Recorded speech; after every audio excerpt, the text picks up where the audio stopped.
ಬಸವಣ್ಣನ ನೆನೆಯುವುದು. ದುಃಖ ಒಂದು ಕೋಟಿ ಬಂದಲ್ಲಿ ಬಸವಣ್ಣನ ನೆನೆಯುವುದು. ಲಿಂಗಾರ್ಚನೆಯ ಮಾಡುವಲ್ಲಿ ಬಸವಣ್ಣನ ನೆನೆಯುವುದು.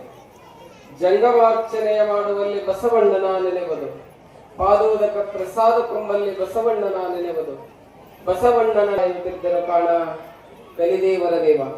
ಪ್ರಾತಸ್ಮರಣೀಯರಾದ ಬಸವಾದೀಶು ಶರಣರನ್ನ, ಗುಡ್ಡದ ಬಸವರಾಜೇಂದ್ರ ಶಿವಯೋಗಿಗಳನ್ನ ಮನೋಮಂದಿರದಲ್ಲಿ ಸ್ಮರಣೆಯನ್ನು ಮಾಡಿಕೊಂಡು ಶ್ರೀಮನ್ನಿರಂಜನ ಪ್ರಣವ ಸ್ವರೂಪ ಶಿವಬಸವರಾಜೇಂದ್ರ ಮಹಾಸ್ವಾಮಿಗಳವರ ಷಷ್ಠಬ್ದಿ ಪೂರ್ತಿ ಸಮಾರಂಭದ ನಿಮಿತ್ತವಾಗಿ ಶ್ರೀ ಬಸವ ಪುರಾಣವನ್ನ ಬಹಳ ಸುಂದರವಾಗಿ ನಾಡಿನ ಖ್ಯಾತ ಪ್ರವಚನಕಾರಾಗಿರ್ತಕ್ಕಂಥ ಶ್ರೀಮನ್ನಿರಂಜನ ಪ್ರಣವ ಸ್ವರೂಪ ಕುಮಾರ ವಿರೂಪಾಕ್ಷ ಮಹಾಸ್ವಾಮಿಗಳು ಉಪ್ಪಿನಕಟಗೇರಿಯವರ ಪಾದಗಳಲ್ಲಿ ಭಕ್ತಿಯ ಅನಂತ ಶರಣಾರ್ಥಿಗಳನ್ನು ಸಲ್ಲಿಸಿ ಈ ಕಾರ್ಯಕ್ರಮದ ದಿವ್ಯ ಸಾನ್ನಿಧ್ಯವನ್ನು ವಹಿಸಿರುವಂತಹ ಈ ಮಠದ ಪೂಜ್ಯರಾದಂತಹ ಶಿವಬಸವರಾಜೇಂದ್ರ ಸ್ವಾಮಿಗಳ ಪಾದಗಳಲ್ಲಿ ಭಕ್ತಿಯ ಶರಣಾರ್ಥಿಗಳನ್ನ ಸಲ್ಲಿಸಿ ಸಂಚಾರಿ ಬಸವ ಪುರಾಣದಲ್ಲಿ ಶಂಭುಲಿಂಗ ಶಿವಾಚಾರ್ಯರಲ್ಲಿಯೂ ಕೂಡ ಭಕ್ತಿಯ ಅಭಿವಂದನೆಗಳನ್ನು ಸಲ್ಲಿಸಿ ಕಲಾವಿದರೆ ಸೇರಿರುವಂತಹ ತಾಯಿ ಬಳಗವೇ, ಶರಣರೇ, ಮುದ್ದು ಮಕ್ಕಳೇ, ತಮ್ಮೆಲ್ಲರಿಗೂ ಅನಂತ ಶರಣಾರ್ಥಿಗಳು. ಬಹುಶಃ ಅದೇನೋ ಹೇಳ್ತಾರಲ್ಲ, ಪಾಲುಂಡು ಮೇಲುಂಬರೆ ಅಂತ ಹೇಳ್ತಾರೆ. ಈಗ ತಮಗೆಲ್ಲ ಉಪ್ಪಿನ ಬೆಟಗೇರಿಯ ಶ್ರೀಗಳು ಅದಕ್ಕೂ ಕೊರತೆ ಆಗೋದಿಲ್ಲ. ಅಲ್ಲಿ ಮಳೆ ಬೆಳೆ ಎಲ್ಲ ಸಂಪತ್ ಸಮೃದ್ಧಿ ಆಗ್ತದೆ. ಬಹುಶಃ ಬಸವಣ್ಣ ಅಂದ್ರೆ ಯಾರು? ಮೊದ್ಲಂತಿದ್ರು ಬಸವಣ್ಣ ಅಂದ್ರೆ ಕೆಲವೊಬ್ರು ಹೇಳ್ತಾ ಇದ್ರು ಬಸವಣ್ಣ ಅಂದ್ರೆ ಎತ್ತು ಅಂತ ಹೇಳ್ತಿದ್ರು. ಎತ್ತು ಅಂತ ಕೇಳಿದ್ರೆ ನಿಮ್ಮ ಮನೆಯೊಳಗೆ ಸಾಕ್ತಿರಲ್ಲ, ಆ ಎತ್ತಲ್ಲ. 4 ಕಾಲಿನ ಬಾಲವುಳ್ಳ 2 ಕೋಳಿನ ಎತ್ತು ಬಸವಣ್ಣ ಅಲ್ಲ. ಯಾರು ಎತ್ತು ಅಂತ ಕೇಳಿದ್ರೆ ಬಸವಣ್ಣ ಅಂದ್ರೆ ನಮ್ಗೆ ಬಸವ ಜಯಂತಿ ದಿವಸ ನಾವು ಬಸವಣ್ಣನ ಎತ್ತುಗಳನ್ನು ಮೆರವಣಿಗೆ ಮಾಡಿ ಬಸವ ಜಯಂತಿ ಮುಗಿಸ್ಬಿಡ್ತೀವಿ. ಅದು ಅಲ್ಲ. ಬಸವಣ್ಣ ಅಂದ್ರೆ ಬಿದ್ದವರನ್ನ ಎತ್ತಿದವ Basavanna, ಬಿದ್ದವರನ್ನ ಎತ್ತಿದವ. He was uplifted in 12th century. 12ನೇ ಶತಮಾನದಲ್ಲಿ ಬಿದ್ದವರನ್ನ ಎತ್ತಿದವರು ಯಾರಾದ್ರೂ ಇದ್ರೆ ಅವರು ವಿಶ್ವಗುರು ಬಸವಣ್ಣ. ನಾವು ದೀಪದ ಕೆಳಗೆ ಕತ್ಲ ಅಂತ ತಿಳ್ಕೊಂತೀವಿ, ನಮ್ಮಲ್ಲೇ ಗೊತ್ತಿಲ್ಲ ಬಹಳ ಬಸವಣ್ಣವ್ರ ಬಗ್ಗೆ. ಇವತ್ತು ನೀವು ರಷ್ಯಾದ ಪಾರ್ಲಿಮೆಂಟ್ ನಲ್ಲಿ ಹೋದ್ರೆ ಅಲ್ಲೇನು ಮಣ್ಣು ಬಂದಿದ್ರು, ನಮ್ಮ ದೇಶಕ್ಕೆ ವ್ಲಾದಿಮಿರ್ ಪುಟಿನ್ ಅಂತ ಬಂದಿದ್ರು, ರಷ್ಯಾ ದೇಶದ ಅಧ್ಯಕ್ಷರು. ಆ ಪಾರ್ಲಿಮೆಂಟ್ ನಲ್ಲಿ ಬರೆದವರ ಲಾರ್ಡ್ ಬಸವಣ್ಣ ಅಂತೇಳಿ ಬಂಗಾಳ ಅಕ್ಷರದಲ್ಲಿ ಬರೆದಾರೆ. ಇಂಗ್ಲೆಂಡ್, ನಿಮ್ಗೆ ಇನ್ನೂ ಹೇಳ್ಬೇಕು ನಾನು, ಇಂಗ್ಲೆಂಡ್ ದೇಶದಲ್ಲಿ ಲ್ಯಾಂಬರ್ತ್ ನಗರದ ಆ ಥೇಮ್ಸ್ ನದಿ ದಂಡೆ ಮೇಲೆ ನೀರಜ್ ಪಾಟೀಲ್ ಏನ್ ಮಾಡಿದ್ದಾರೆ ಅಂತ ಹೇಳಿದ್ರೆ ಪ್ರಧಾನಮಂತ್ರಿ ನರೇಂದ್ರ ಮೋದಿ ಅವರಿಂದ ಬಸವಣ್ಣನ ಮೂರ್ತಿಯನ್ನು ಸ್ಥಾಪನೆ ಮಾಡಿ ಅದನ್ನು ಉದ್ಘಾಟನೆ ಮಾಡಬೇಕಂತ ಹೇಳಿದ್ರೆ ಬಸವಣ್ಣ ಕರ್ನಾಟಕದಲ್ಲ, ಬಸವಣ್ಣನ ಗಳಿಗೆ ಎಲ್ಲಾಡಿ ಬಂದೆ, ಪ್ರಪಂಚವೆಲ್ಲವ ಸುತ್ತಾಡಿ ಬಂದೆ. ಇಡೀ ಪ್ರಪಂಚಕ್ಕೆ ಬೇಕಾದಂತ ಮೊಟ್ಟ ಮೊದಲು ಪಾರ್ಲಿಮೆಂಟ್ ಅಲ್ಲಿ ಕೊಟ್ಟಂತ ಯಾರಾದ್ರೂ ಡೆಮೋಕ್ರೇಟರ್ ಇಂಡಿಯಾದಲ್ಲಿದ್ರೆ ಇವಾದ ಬಸವಣ್ಣ ಅಂತ ಹೇಳ್ಬೇಕಾಗ್ತದೆ.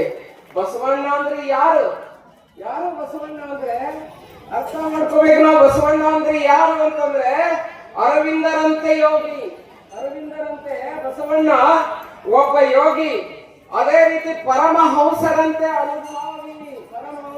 ಅನುಭಾವಿ ಬಸವಣ್ಣ. ಗಾಂಧೀಜಿಯಂತೆ ಸಮಾಜ ಸುಧಾರಕ, ಕಾರ್ಲ್ ಮಾರ್ಕ್ಸನಂತೆ ಅರ್ಥಶಾಸ್ತ್ರದ ಎಕನಾಮಿಸ್ಟ್.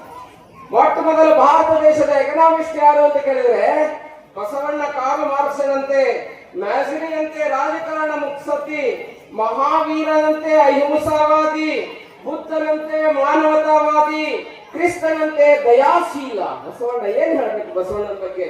ಶಂಕರನಂತೆ ತತ್ವಜ್ಞಾನಿ, ಪೈಗಂಬರನಂತೆ ದಿಟ್ಟ ವಿಚಾರವಾದಿ ಬಸವಣ್ಣ. ಅಂಬೇಡ್ಕರ್ ಅಂತೆ ಸಂವಿಧಾನ ಶಿಲ್ಪಿ. ಇವತ್ತು ಏನು ನರೇಂದ್ರ ಮೋದಿ ಅವರು ಮ್ಯಾಗ್ನಾ ಕಾರ್ಟಾ ಮಾಡ್ತಾ ಇದ್ದಾರೆ, ನಿಮ್ಗೆಲ್ಲ ಪ್ರಜ್ಞಾವಂತರಿರಿ. ಅದು ಎಲ್ಲಿಂದ ಬಂದದ ಅಂತ ಕೇಳಿದ್ರೆ ಬಸವಾದಿ ಶಿವಶರಣರ ವಚನದಿಂದ ಬಂದಿದೆ. ಮೊಟ್ಟ ಮೊದಲು 12ನೇ ಶತಮಾನದಲ್ಲಿ 950 ವರ್ಷಗಳ ಹಿಂದೆ ಈ ದೇಶಕ್ಕೆ ಸಮಾನತೆ, ಈಕ್ವಾಲಿಟಿ, ಫ್ರೆಟರ್ನಿಟಿ ಅಂಡ್ ಲಿಬರ್ಟಿ ಎನ್ನುವಂತಹದ್ದು, ಸಮಾನತೆ, ಸ್ವಾತಂತ್ರ್ಯ, ಭ್ರಾತೃತ್ವ ಇದನ್ನು ಕೊಟ್ಟುವಂತ ಯಾವ್ಯಾವ ಪುಣ್ಯಾತ್ಮ ಈ ಜಗತ್ತಿನಲ್ಲಿ ಆಗೋದಿದ್ರೆ ಅವನೇ ವಿಶ್ವಗುರು ಬಸವಣ್ಣ ಅಂತ ಹೇಳಬೇಕಾಗುತ್ತಾ ಎಂದ್ರೆ. ಅದೇ ರೀತಿ ಈ ಸೃಷ್ಟಿಕರ್ತನ ಅಪೂರ್ವ ಕೊಡುಗೆ ಯಾರು ಅಂತ ಕೇಳಿದ್ರೆ ಬಸವಣ್ಣ. ಇವತ್ತು ನೀವೆಲ್ಲ ಇಷ್ಟು ಮಂದಿ ತಾಯಂದ್ರು ಕೂತಿರಲ್ಲ, ಇಲ್ಲಿ ಇಲ್ಲಿ ಬಂದು ಕುಂದ್ರ ಕಾರಣ ಯಾರು? ಯಾರು? ನಿಮ್ಮ ಇತಿಹಾಸ 950 ವರ್ಷ ಹಿಂದೆ ಹೋಗ್ತದೆ. ನಿಮ್ಮನ್ನೆಲ್ಲ ಯತ್ರ ನಾನೆಸ್ತು ಪೂಜ್ಯಂತೆ ರಮಂತೆ ತತ್ರ ದೇವತಾ ಅಂತ ಹೇಳಿ ನಿಮ್ಮನ್ನು ಎಲ್ಲಿ ಕುಂದಿರ್ಸಿದ್ರು ಅಂತ ಕೇಳಿದ್ರೆ ಅಡಿಗೆ ಮನೆ ಬಾಂಡೆ ಬೆಳೆದಾಕ ನೀವು ಒಳಗ ಹಡೆಯುವಂತ ಮಕ್ಕಳನ್ನ ಹೆರವೆಯಂತ ಯಾರು ಅಂತ ಕೇಳಿದ್ರೆ ಹೆಣ್ಣಾಗಿದ್ರಿ. ನಿಮ್ಮನ್ನ ಅಡಿಗೆ ಮನೆ ಕತ್ತಲೆಯಿಂದ ಹೊರಗೆ ಕರ್ಕೊಂಡು ಬಂದು ವಚನ ಬರೆಯುವಂತ ಅಕ್ಕಮಾದೇವಿಯನ್ನು ಮಾಡಿದವ್ರು ಯಾರಾದ್ರು ಇದ್ರೆ ಬಸವಣ್ಣ ಇಟ್ಕೋಬೇಕು ನಾವು. ಅದಕ್ಕೆ ಅವ್ರು ಹೇಳ್ತಾರೆ, ಮಲೆ ಮೂಡಿ ಬಂದರೆ ಹೆಣ್ಣೆಂಬರು, ಗಡ್ಡ ಮೀಶ ಬಂದರೆ ಗಂಡೆಂಬರು, ಒಳಗೆ ಸುಳಿಯುವ ಆತ್ಮ ಹೆಣ್ಣು ಅಲ್ಲ ಗಂಡು ಅಲ್ಲ ರಾಮನಾಥ ಅಂತ ಹೇಳ್ಬೇಕಾದ್ರೆ ಬಸವಣ್ಣನ ವಿಚಾರ ಎಷ್ಟು ಎತ್ತರಕ್ಕೆ ಇರ್ಬೇಕು ತಾಯಂದರೆ. ಅದಕ್ಕೆ ನಿಮ್ಗೆ ಹೇಳ್ತಾರೆ, ಸಣ್ಣವಳಿದ್ದಾಗ ತಂದಿ ಕೈಯಾಗಿರ್ಬೇಕು, ದೊಡ್ಡವಳಾದ ಗಂಡನ ಕೈಯಾಗಿರ್ಬೇಕು, ಮುಪ್ಪಾವಸ್ಥೆಯಲ್ಲಿ ಮಕ್ಕಳ ಕೈಯಾಗಿರ್ಬೇಕು. ನಾ ಸ್ತ್ರೀ ಸ್ವಾತಂತ್ರ್ಯ ಅರ್ಹತೆ ಅನ್ನುವಂತ ಒಂದು ಕಾಲ ಇತ್ತು ನಮ್ಮ ದೇಶದಲ್ಲಿ. ಅದನ್ನ ಸಂಪೂರ್ಣ ಅಳಕಿಸ್ಕೊಟ್ಟವ್ರು ಯಾರು ಅಂತ ಕೇಳಿದ್ರ ವಿಶ್ವಗುರು ಬಸವಣ್ಣ. ಈ ವಿಚಾರ ಬರ್ಲಿಕ್ಕೆ ಏನ್ ಕಾರಣ? ಇವತ್ತು ಬಹುಶಃ ಬಸವಣ್ಣನ ಹುಟ್ಟು ಆಯ್ತಿಲ್ಲ. ನೀವು ತಾಯಂದ್ರೆ ನಿಮ್ಮ ಮಕ್ಕಳು ಬಹಳ ಪ್ರಶ್ನೆ ಕೇಳ್ತಿರ್ತಾವ ನಿಮ್ಮ ಮನ್ಯಾಗ. ನಿಮಗ್ ಬರ್ಲಿಲ್ಲ ಅಂದ್ರೆ ನೀವು ಮತ್ತೊಬ್ಬರ ಕಡೆಯಿಂದ ಹೇಳಿಸ್ರಿ. ಒಂದ್ ವಿಚಾರ ಹೇಳಕ್ ಇಷ್ಟಪಡ್ತೀನಿ. ಬಸವಣ್ಣನ ಬಹಳ ಪ್ರಶ್ನೆ ಕೇಳ್ತಾ ಇದ್ದ. ಒಂದು ದಿನ ಅವ್ರವ ಎಲ್ಲಾ ಪೂಜೆ ಆಗ್ಬಿಟ್ಟು ಅವ್ನಿಗೆ ಏನು ತಿನ್ನಾಕ್ ಕೊಡ್ತಿದ್ದಿಲ್ಲ. ನಾಳೆ ಬರ್ತದೆ ಆ ಪ್ರಸಂಗ ಬಹುಶಃ ಪುರಾಣದಲ್ಲಿ. ಬಸವಣ್ಣನ ನೀರಡಿಕಾಗಿತ್ತು, ನೀರ್ ಕೊಡುವಂದ ಬಾಲ ಬಸವಣ್ಣ ಅವ್ರವ ಕೊಡ್ಲಿಲ್ಲ ಮಾದಲಾಂಬಿಕೆ. ಅವ ಏನ್ ಮಾಡಕತ್ತಿದ್ ಅಂತ ಕೇಳಿದ್ರೆ ಅವ್ರ ಅಪ್ಪೆಲ್ಲಾ ಪೂಜಾ ಮುಗಿಸ್ಬರೋ ಮನೆ ಮುಂದೆ ಬಾಯ್ಲಿ ಅಂಗಳದಾಗ ಇಟ್ಟೊಂದು ಅದು ಗುಂಡಾಡಕ್ಕೆ ಏನಂತೀರ ಆ ಗೋಲಿ ಆಡ್ಲಿಕ್ಕೆ ತೆಗ್ಯಾಕತ್ತಿ. ಅವ್ರ ಅಪ್ಪೆಲ್ಲ ಪೂಜಾ ಮುಗಿಸ್ಕೊಂಡು ಮುಂಜಾನೆ 8ಕ್ಕೆ ಚಲೋ ಮಾಡಿದ 11ಕ್ಕೆ ಪೂಜಾ ಮುಗಿಸ್ಕೊಂಡು ಹೊರಗೆ ಬಂದ ಬಯಲಾಗ ಇಟ್ಟೊಂದು ಕುಳಿ ತೆಗೆದಿದ್ದ. ಬಸವಣ್ಣ ಯಾಕೆ ಕುಳಿ ತೆಗಿಯಾಕತ್ತೀನಿ ಅಂತ ಹೇಳಿ ಅವ್ರ ಅಪ್ಪ ಕೇಳಿದ ಮಾದರಸ. ಬಸವಣ್ಣ ಹೇಳ್ತಾನ ಅಪ್ಪ ಅವು ನೀರ್ ಕೇಳಿದೆ, ನೀರ್ ಕೊಡ್ಲಿಲ್ಲ, ಅದಕ್ಕೆ ನೀರಡಿಕೆ ಆಗೈತಿ, ಅದಕ್ಕೆ ಈ ತೆಗ ತೆಗಿಯಾಕತ್ತೀನಿ ಈ ತೆಗಿಯಾಕತ್ತೀನಿ ಅಂದ. ಅವಾಗ ಅವ್ರ ಅಪ್ಪ ಅಂದ, ಅಲ್ಲೋ ತೆಗ ತೆಗಿದ್ರು ಒಂದೇ ಕಡೆ ತೆಗಿಬೇಕಾಗಿತ್ತು, ಇಲ್ಲೊಂದಿಷ್ಟು ಅಂಗ ತುಂಬ ನೀರ್ ತೆಗ್ದಿದ್ರಿ, ನೀರ್ ಹೆಂಗ್ ಸಿಗ್ಬೇಕು ಅಂದ. ಬಸವಣ್ಣ ಹೇಳ್ತಾನೆ ಸುಂದರವಾದದ್ದು, ಹೆಂಗ್ ಒಂದೇ ಕಡೆ ತೆಗೆದ್ರೆ ನೀರ್ ಬರ್ತೈತೋ ಹಂಗ ಒಂದೇ ಪೂಜೆ ಮಾಡಿದ್ರು ಒಲಮೆ ಆಗ್ತದೆ ಭಗವಂತನ ಒಲಮೆ. ಮೊಟ್ಟ ಮೊದಲು ಈ ದೇಶಕ್ಕೆ ಈ ನಾಡಿಗೆ ಏಕ ದೇವೋಪಾಸನೆಯನ್ನು ಕಲಿಸಿದವ ಯಾರು ಅಂತ ಕೇಳಿದ್ರೆ ಬಸವಣ್ಣ. ಪರಮ ಪತಿವ್ರತೆಗೆ ಗಂಡನೊಬ್ಬ, ನಂಬಿದ ಭಕ್ತರಿಗೆ ದೇವನೊಬ್ಬ ಅಂತ ದೇವರ ಸಂದೇಶವನ್ನು ಕೊಟ್ಟ ಒಬ್ಬನೇ ದೇವರು ಅಂತ ಹೇಳಿ ಇಷ್ಟಲಿಂಗ ಜನಕನಾಗಿರ್ತಕ್ಕಂಥ ಬಸವಣ್ಣ ಯಾರು ಅಂತ ಕೇಳಿದ್ರೆ ಅವರೇ ದೊಡ್ಡವ. ಇನ್ನೊಂದು ಘಟನೆ ನಡೆಯುತ್ತೆ ಬಸವಣ್ಣನ ಬಾಲ್ಯದಲ್ಲಿ. ಒಂದು ದಿನ ಒಬ್ಬ ದಲಿತರವ ಇದನ್ನ ತಗೊಂಡು ಬರ್ತಾನೆ, ಚಕ್ಲಿ ಮಾಡ್ಕೊಂಡು ಬರ್ತಾನೆ ಮನೆಗೆ. ಅವರವ ಏನ್ ಮಾಡ್ತಾನ ಅಂತ ಕೇಳಿದ್ರೆ ಮನೆಯೊಳಗೆ ನೀರು ಹಾಕಿ ಅದನ್ನ ತಗೊಂತಾಳ. ಅವ ಚಕ್ಲಿ ಮಾಡ್ಕೊಂಡು ಬಂದಿದ್ದ. ಹೆಂಗ ಯಾಕೆ ಬಸವಣ್ಣ ವಿಶ್ವಗುರು ಆದ? ಸುಮ್ಮನೆ ಆಗ್ತಾನೆ ವಿಶ್ವಗುರು? ಹಂಗ ಬರಂಗಿಲ್ಲ. ಡೋರೌಡಾಯ್ ಮಾಡು ಇಲ್ಲವೇ ಬಡಿ, ಕೈ ಕೆಸರಾದ್ರೆ ಬಾಯಿ ಮೊಸರಾಗ್ತದೆ, ಹಂಗ ಬರೋದಿಲ್ಲ ನಾಮ. ಅವಾಗ ಅದನ್ನ ನೀರು ಹೊಡೆದು ತಗೊಂಡಳ. ಅವನು ಬಸವಣ್ಣ ಕೇಳ್ತಾನ, ಬಾಲ ಬಸವಣ್ಣ ಕೇಳ್ತಾನ, ಅಮ್ಮ ಅದಕ್ಕೆ ನೀರ್ ಯಾಕೆ ಹೊಡೆದು ತಗೊಂಡಿ ನೀನು ಅಂತ. ನೀರ್ ಯಾಕೆ ಹೊಡೆದಿ? ಶುದ್ಧ ಮಾಡಿದೆ. ಅದನ್ನ ಏನ್ ಮಾಡಿದ? ಅವ ಪವಿತ್ರಾಗಿದ್ದು ದಲಿತರು ಮುಟ್ಟಿದಕ್ಕ ಅದನ್ನ ನೀರು ಹೊಡೆದ ಶುದ್ಧ ಅದು ಅಂತಂದ. ಅಮ್ಮ ಅವ್ರು ಮತ್ತೆ ಹೊರ ನಿಲ್ಲಿಸಿ ಚಪ್ಪಲ್ ತಗೊಂಡ್ರೆ ಒಳಗ್ ಕರ್ಕೊಳ್ಳಿಲ್ಲ ನೀನು, ಮತ್ತ ಚಪ್ಪಲಿ ನೀರ್ ಹೊಡೆದು ಶುದ್ಧ ಹಾಕೋ ಅಂತ ಕೇಳಿದ್ರೆ ಮನುಷ್ಯರು ಮುಟ್ಟಿದ್ರು ಶುದ್ಧ ಆಗಂಗಿಲ್ಲ, ನಮ್ಮ ಅವ್ರನ್ನ ಮುಟ್ಟಬೇಕಾಗಿತ್ತಲ್ಲ ಅಂತ ಹೇಳ್ತಾನೆ. ಎಷ್ಟೊಂದು ಬಸವಣ್ಣನ ವಿಚಾರ. Social reformer. ಮೊಟ್ಟ ಮೊದಲ 12ನೇ ಶತಮಾನದ ಕ್ರಾಂತಿಕಾರಿ ಯಾರು ಅಂತ ಕೇಳಿದ್ರೆ ಬಸವಣ್ಣ. ಅದಕ್ಕೆ ನಾವು ಇವತ್ತ ಮಲ್ಲಿಗೆ ಇರುವಾಗ ಮುಳ್ಳ್ಯಾಕ ಮುಡಿಯುತ್ತಿ, ಕಲ್ಯಾಣದಾಗ ಬಸವಣ್ಣ ಇರುವಾಗ ಕಲ್ಯಾಕ ಕೈ ಮುಗಿಯುತ್ತಿ. ಇವತ್ತು ಪೂಜ್ಯರು ತಮ್ಮ ಶಸ್ತ್ರಜ್ಞ ಸಮಾರಂಭವನ್ನ ಒಂದಿಷ್ಟು ಸ್ವಾಮಿಗಳನ್ನು ಕರೆಸಿ ಮಾಡಿಬಿಡಬಹುದಾಗಿತ್ತು, ಅದನ್ನ ಮಾಡಿಲ್ಲ. ಪೂಜ್ಯ ಶಿವಸರಾಜೇಂದ್ರ ಸ್ವಾಮಿಗಳು ಏನ್ ಮಾಡ್ಯಾರ ಅಂತ ಕೇಳಿದ್ರೆ ಈ ನಾಡಿನಲ್ಲಿ ಒಂದು ಬಸವ ಕ್ರಾಂತಿಯನ್ನು ಮಾಡಕತ್ತಾರೆ. ಯಾಕಂತ ಕೇಳಿದ್ರೆ ಯಾರು ಬಸವಣ್ಣನನ್ನ ನಂಬಾರಲ್ಲ ಅವ್ರು ಕೆಟ್ಟಿಲ್ಲ, ಕೆಟ್ಟವರು ಬಸವಣ್ಣನನ್ನ ನಂಬಂಗಿಲ್ಲ. ಇದು ಒಂದು ಸ್ಟೇಟ್ಮೆಂಟ್ ನಿಮ್ಗೆ ಹೇಳ್ಬೇಕಾಗಿರ್ತಕ್ಕಂಥದ್ದು. ಏನೋ ಕೆಟ್ಟವರು ಬಸವಣ್ಣನ ನಂಬಂಗಿಲ್ಲ, ನಂಬಿದವರು ಕೆಟ್ಟಿಲ್ಲ. ಅದಕ್ಕೆ ಬಸವಣ್ಣನ ನಂಬ್ರಿ. ನಿಮ್ ಮಕ್ಕಳಿಗೆ ಏನ್ ಹೆಸರು ಇಡಬೇಕು? ಶರಣ ಹೆಸರು ಇಡಬೇಕು. ಹೆಣ್ಮಕ್ಳಿದ್ರೆ ಶರಣೆಯರ ಹೆಸರನ್ನ ಇಡಬೇಕು.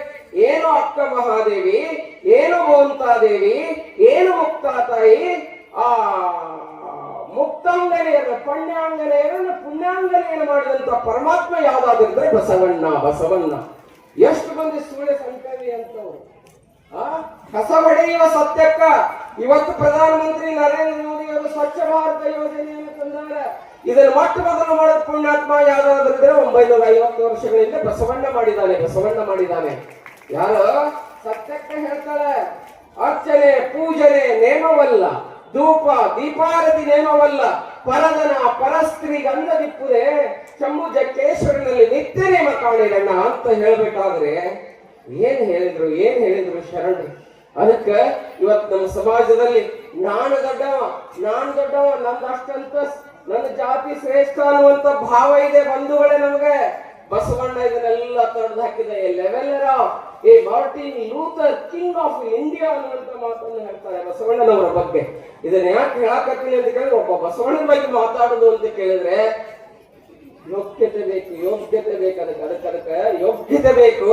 ಅಂತ ಶಕ್ತಿಯನ್ನ ಇವತ್ತು ಬಸವ ತತ್ವವನ್ನು ಈ ಭಾಗದಲ್ಲಿ ಬಹುಶಃ ಬಹಳ ನಮ್ಮ ಪೂಜ್ಯ ಅಡಿಗೆ ಸ್ವಾಮಿಗಳು ಅದನ್ನ ನಮ್ಮ ವಿರೂಪಾಕ್ಷ ಸ್ವಾಮಿಗಳು ಕುಮಾರ ವಿರೂಪಾಕ್ಷ ಸ್ವಾಮಿಗಳು ಹೇಳಕತ್ತಾರಿಲ್ಲ. ಏನು ಪ್ರವಚನ ಅವ್ರದ್ದು ಮತ್ತೊಬ್ರು ಎರಡೇ ಸಿದ್ದೇಶ್ವರ ಸ್ವಾಮಿಗಳು ಇದ್ದಂಗೆ ಅದಾರ. ಅವ್ರು ಎರಡೇ ಸಿದ್ದೇಶ್ವರ ಸ್ವಾಮಿಗಳು ಇದ್ದಂಗೆ ಅದಾರ. ಬಹಳ ಬಸವ ಪುರಾಣ ಯಾರ ಬಾಯಾಗಿಂದ ಕೇಳಬೇಕಂತ ಕೇಳಿದ್ರೆ 100 ವರ್ಷಗಳ ಹಿಂದೆ ಹೋದ್ರೆ ಗಣಮಠ ಶಿವಯೋಗಿಗಳ ಬಾಯಿಂದ ಬಸವಣ್ಣನ ಪುರಾಣ ಕೇಳಬೇಕು ಅಂತ ಇತ್ತು. ಇವತ್ತಿನ ಕಾಲದಲ್ಲಿ ನಾವೇನಾದ್ರೂ ಅದನ್ನ ಮೆಜರ್ಮೆಂಟ್ ಮಾಡಕ್ ಹೋದ್ರೆ ಬಸವ ಪುರಾಣ ಯಾರ ಬಾಯಾಗಿಂದ ಕೇಳಬೇಕಂತ ಕೇಳಿದ್ರೆ ಉಪ್ಪಿನಪೆಟ್ಟಿಗೆರೆ ಶ್ರೀಗಳಿಂದ ಕೇಳಬೇಕು ಅನ್ನುವಷ್ಟು ಮಟ್ಟಕ್ಕೆ ಅವರು ಬಹಳ ಸುಂದರವಾಗಿ ಮನಂಬುವಂತೆ ಅವ್ವ ಅಕ್ಕ ತಂಗಿ ಅನ್ಕೊಂತ ನಿಮ್ಮ ಹೃದಯ ಬಸವಣ್ಣನ ಬೀಜ ಬಿಟ್ಟು ಬಿಡ್ತಾರಲ್ಲ, ಅದು ಬಹಳ ದೊಡ್ಡದು. ಅದು ನಮ್ಮ ಸಂಸ್ಕೃತಿ. ಬಸವಣ್ಣ ಕಲಿಸಿದ್ದು ತಾಯಿಗೇನೋ ಅಕ್ಕನೋ ಅವ್ವನೋ ತಂಗಿಯನ್ನು ಅವಳು ನಿನ್ನಂತೆ ಕಾಣು, ನಿನ್ನಷ್ಟೇ ಗೌರವವನ್ನು ಹಾಕಿ ಕೊಡು ಅನ್ನುವಂಥದ್ದನ್ನ ಹೆಣ್ಣಿಗೆ ಗೌರವವನ್ನು ಕೊಡಿಸಿದವ್ರು ಯಾರು ಅಂತ ಕೇಳಿದ್ರೆ ಬಸವಾದಿ ಶಿವಶರಣರು ಮಕ್ಕಳು ತಾಯಂದ್ರೆ. ಅದಕ್ಕೆ ನೋಡ್ರಿ 12 ತಿಂಗಳು ನೀವು ಮಾಡ್ತೀರಿ ಹಬ್ಬನ. 12 ತಿಂಗಳು ಹಬ್ಬ ಏನ್ ಬರ್ತಾವಲ್ಲ, ಶ್ರಾವಣನು ನಿಮ್ದೆ, ದಸರಾನು ನಿಮ್ದೆ, ದೀಪಾವಳಿನೂ ನಿಮ್ದೆ. ಈ ನಾಡಿನಾಗ ಎಷ್ಟು ನದಿಗಳು ಹರಿದಾವಲ್ಲ, ಗಂಗಾ, ಯಮುನಾ, ಗೋದಾವರಿ, ಸರಸ್ವತಿ, ನರ್ಮದೆ, ಸಿಂಧು, ಕಾವೇರಿ ಎಲ್ಲಾ ನಿಮ್ಗೆ ಸಿಗ್ಲಾಗದಾವ. ಹಬ್ಬ 12 ತಿಂಗಳು ನಿಮ್ಮ ಅದಾವ. ಎಲ್ಲಾ ಕೊಡಿಸಿ ಮಾರ್ಚ್ ತಿಂಗಳ ಕಿಸೆ ಖಾಲಿ ಆಗಿರ್ತಕ್ಕಂಥ ಇರ್ತಾರಲ್ಲ ಇವ್ರು ಎಲ್ಲ ಮಾರ್ಚ್ ತಿಂಗಳ ಕಿಸೆ ಖಾಲಿ ಆಗಿರ್ತಾವಂತ. ಎಲ್ಲಾ ಅವಾಗ ನೀವೇನು ಸೀರೆ ಬಂಗಾರ ಕೇಳ್ಬೇಕಂತ ಕೇಳಿದ್ರೆ ಅವಾಗ ಕಿಸೆ ಖಾಲಿ ಆಗಿರ್ತಕ್ಕಂಥ ಅಂತಾನಂತ ಒಂದೇ ಇಟ್ಕೊಂಡಂತೀವ್ರು. ಯಾವ್ದು ಗೊತ್ತಾಗಿರ್ಬೇಕು ನೀವು. ಕೊಡಿಸಿ ಸಾಕಾಗಿ ಇನ್ನೇನು ಮೈಕೋತಿನ ಉತ್ತರಲಿಕ್ಕೆ ಮುಖ ಮಾಡಿ ಅಂತಾರಂತೆ. ಅದಕ್ಕೆ ನೋಡ್ರಿ 12 ತಿಂಗಳ ಹಬ್ಬ ನಿಮ್ಮ, ನದಿನೂ ನಿಮ್ಮ, ಎಲ್ಲಾ ನಿಮ್ಮ ತಾಯಂದ್ರೆ ತೊಟ್ಟಿಲ ತೂಗುವ ಕೈ ಜಗತ್ತನ್ನೇ ತೂಗ್ತದೆ. ಅದಕ್ಕೆ ನೀವು ಮನಸ್ಸು ಮಾಡ್ರಿ. ಎಲ್ಲಿ ನಾರಿ ಕೈ ಪ್ರತಿಯೊಬ್ಬ ಯಶಸ್ವಿ ಪುರುಷನ ಹಿಂದೆ ಒಬ್ಬ ಬಸವಣ್ಣನಿಂದ ಅಕ್ಕನಾಗಮ್ಮ ಇದ್ಲು, ಮಾವಿಲಾಂಬಿಕೆ ಇದ್ಲು. ಒಬ್ಬ ಶಿವಾಜಿಯಿಂದ ಜೀಜಾಬಾಯಿ ಇದ್ಲು, ಒಬ್ಬ ಗಾಂಧಿಯಿಂದ ಪುತ್ಲಿಬಾಯಿ ಇದ್ದು. ಇವತ್ತು ಗಾಂಧಿ ದೊಡ್ಡವಾದಕ್ಕೆ ಪುತ್ಲಿಬಾಯಿ ಬಹಳ ಕಾರಣ. ಇನ್ನು ವಿಜುವಲ್ ಹ್ಯಾಂಡ್ ಆಫ್ ಯಶಸ್ವಿ ಏನಂತ ಕೇಳಿದ್ರೆ ಒಬ್ಬ ಯಶಸ್ವಿ ಪುರುಷನ ಹಿಂದೆ ಒಂದು ಕಾಣದ ಕೈ ಯಾವ್ದಂತ ಕೇಳಿದ್ರೆ ಮಹಿಳಾ ಕೈ, ನಿಮ್ಮ ಕೈ. ಅದಕ್ಕೆ ನೀವು ಬರಬೇಕಾದ್ರೆ ಪುರಾಣದ ಮಗ್ಳು ಮನೆಯವ್ರು ಕರ್ಕೊಂಬರ್ರಿ. ನಿಮ್ಮನ್ನ ನೋಡಿದಾಗ ನನ್ನ ನೆನಪಾಗತೈತಿ. ಎಲ್ಲ ನಿಮ್ಮನ್ನ ಹೆಣ್ಮಕ್ಳು ನೋಡಿದಾಗ ಏನ್ ನೆನಪಾಗತೈತಿ ಅಂತ ಕೇಳಿದ್ರೆ ಆಕೆ 12ನೇ ಶತಮಾನದ ಅಕ್ಕ ಮಾದೇವಿ ಬಂದಲ್ಲ, ಆಕಿ ಹೇಳಕತ್ತಿದಂತ ಕಾಮವೇ ನೀನು ನಿಲ್ಲು, ಕ್ರೋಧವೇ ನೀನು ನಿಲ್ಲು, ಮದವೇ ನೀನು ನಿಲ್ಲು, ಮತ್ಸರವೇ ನೀನು ನಿಲ್ಲು, ಚನ್ನ ಮಲ್ಲಿಕಾರ್ಜುನಂಗೆ ನಾನು ಬಿಂಗಾಹದ ಓಲೆಯನ್ನು ಒಯ್ಬೇಕಾಗೈತಿ ಅಂತ ಹೇಳಿದಂತಕ್ಕೆ ನೀವು ಒಂದಿಷ್ಟು ನಿಲ್ಲಿಸಿ ಬಂದಿರ್ತಿ. ಹಿಂದೆ ಮಂಗಳ ಗೌರಿಯೇ ನಿಲ್ಲು, ಶುಕ್ರ ಗೌರಿಯೇ ನಿಲ್ಲಿಸಿ ಬಂದಿರಿ. ನೀವು ಟಿವಿ ಬಿಟ್ಟು ಬರೋದು ಬಹಳ ದೊಡ್ಡದೈತಿ. ಏನಾರ ಬಿಡುವುದು ಅಂತ ತಾಯಂದ್ರೆ ಟಿವಿ ಬಿಟ್ಟು ಇವತ್ತು ಅದಕ್ಕೆ ಯಾಕೆ ಬಂದಿರಿ ಅಂತ ಕೇಳಿದ್ರೆ ನಮ್ಮ ಮೋರಟಿಯೊಳಗೆ ನಮ್ಮ ಪೂಜ್ಯರು ಭಾಷಣ ಮಾಡ್ಕೊಂತ ಹೇಳಕತ್ತಿದ್ರು. ನಮ್ಮ ವಿರೂಪಾಕ್ಷ ಸ್ವಾಮಿಗಳು ಹೇಳಕತ್ತಿದ್ರು. ಏನ್ ಹೇಳಿದ್ರು ಅವ್ರೊಂದು ಪದ್ಯ, ಅದೇನೋ ಇಡೀ ಸ್ಟೇಟ್ ಲೆವೆಲ್ಗೆ ಒಂದು 2 ಲೈನಿನ ಪದ್ಯಕ್ಕೆ ಸ್ಟೇಟ್ ಲೆವೆಲ್ ಅವಾರ್ಡ್ ಬಂದಿತ್ತಂತ. ಅವ್ರು ಹೇಳಿದ್ರು, ನಾನು ಬಹಳ ಲಕ್ಷ ಕೊಟ್ಟು ಕೇಳಿದೆ ಅವ್ರ ಭಾಷಣವಲ್ಲಿ. 2 ವರ್ಷದಿಂದ ಅವರು ನಾವು ಆ ವ್ಯಕ್ತಿ ಕೂಡಿದ್ವಿ. ಏನ್ ಹೇಳಿದ್ರಂದ್ರೆ ನನಗೆ ಅದು ಅವ್ರು ಹೇಳಿದ್ ನೆನಪು ಬರಕತ್ತೈತಿ ನಿಮ್ಮನ್ನ ನೋಡಿದಾಗ. ಏನ್ ಹೇಳಿದ್ರಂತ ಕೇಳಿದ್ರೆ ಒಂದ ಪದ್ಯ 2 ಲೈನ್ ಆಗೈತಿ, ಅದಕ್ಕೆ ಇಡೀ ಸ್ಟೇಟ್ ಲೆವೆಲ್ ಅವಾರ್ಡ್ ಬಂದೈತಿ ತಾಯಂದ್ರೆ ಅವರೇ. ಏನಂತ ಕೇಳಿದ್ರೆ ಆ ಪದ್ಯ ನಮ್ಮ ಮನೆಯ ಟಿವಿ ಕಟ್ಟಿತ್ತು, ನಮ್ಮ ಬಾಳೆ ನೆಟ್ಟಗಾಯ್ತು. ಹಂಗೆ ಸಂಶಯ ಬರಾಕತ್ತೈತಿ ನನಗೆ, ಏನೋ ಆಗೈತೆ ತೆಗೆದಿರಲಿಲ್ಲ ಅಂತ ಹೇಳಿ. ಯಾಕಂತ ಕೇಳಿದ್ರೆ ನೀವು ಟಿವಿ ಬಿಟ್ಟು ಬಂದಿರಲ್ಲ. ಬಹಳ ಶ್ರೇಷ್ಠವಾಗಿರ್ತಕ್ಕಂಥದ್ದು. ಇನ್ನೂ ಮುಂದೆ ಕಾರ್ಯಕ್ರಮ ಬಹಳ ಅದಾವು. ನಮ್ ಕ್ಯಾಡಗಿ ಪೂಜ್ಯರು ಬಹಳ ಕ್ರಿಯಾಶೀಲರು, ಪರಮ ಪೂಜ್ಯರಾದಂತ ಜಗದ್ಗುರು ಸಂಗಮಬಸವ ಶಿವಯೋಗಿಗಳ ಕರಕಮಲ ಸಂಜಾತರಾಗಿ ಈ ಮಠಕ್ಕೊಂದು ಬೆಳಕಾಗಿ ಬಂದಾರಲ್ಲಿ. ಬೆಳಕಾಗಿರುವಂತಹ ಸ್ವಾಮಿಗಳು, ಸರ್ವಿಸ್ ಮಾಡೋ ಸ್ವಾಮಿಗಳು ಬೇಕು, ನಮ್ಗೆ ಸರ್ಕಸ್ ಮಾಡೋ ಸ್ವಾಮಿಗಳು ಬೇಕಾಗಂಗಿಲ್ಲ. ಬಹುಶಃ ಸರ್ವಿಸ್ ಮಾಡೋ ಸ್ವಾಮಿಗಳು ಇಂಡಿ ತಾಲೂಕಿನಾಗ ಯಾರಾದ್ರೂ ಇದ್ರೆ ಅವರು ನಿಮ್ಮ ಪೂಜ್ಯ ಶಿವಸರಾಜೇಂದ್ರ ಸ್ವಾಮಿಗಳು. ಯಾಕಂತ ಕೇಳಿದ್ರೆ ಮೂಲ ಪೂಜ್ಯರು ಶಿವಸರಾಜೇಂದ್ರ ಸ್ವಾಮಿಗಳು ಅಂತ ಕೇಳಿದ್ರೆ ಕೊಟ್ಟರೆ ವರ ಇಟ್ಟರೆ ಶಾಪ. ಬಹುಶಃ ಅವ್ರ ಚರಿತ್ರೆಯನ್ನು ಬರೆದಿರ್ಬೋದು, ನಾನು ನೋಡಿಲ್ಲ. ಅವ್ರ ಬಾಯಿಂದ ಬಹಳ ಕೇಳಿದ್ದೀನಿ, ಭಕ್ತರ ಬಾಯಿಂದ. ಬಹುಶಃ ಹಾಳಿಯಲ್ಲಿ ಹೋಗುವಂತದ್ದನ್ನ ಹಾಳಿಯಲ್ಲಿ ಹಿಡಿದು ಒಂದು ಪುಸ್ತಕವನ್ನು ತಂದ್ರೆ ಚಲೋ ಆತ್ಮತಿ ಎನ್ನುವಂತ ಮಾತನ್ನ ಈ ಸಂದರ್ಭದಲ್ಲಿ ಹೇಳಕ್ ಇಷ್ಟಪಡ್ತೀನಿ. ತಮ್ಮೆಲ್ಲರಿಗೆ ಶರಣಾರ್ಥಿಗಳನ್ನೇ ಮಾತುಗಳನ್ನು ಮುಕ್ತಾಯ ಮಾಡ್ತಾ ಇದ್ದೇನೆ. ಜೈ ಗುರು ಬಸವೇಶ್ವರ.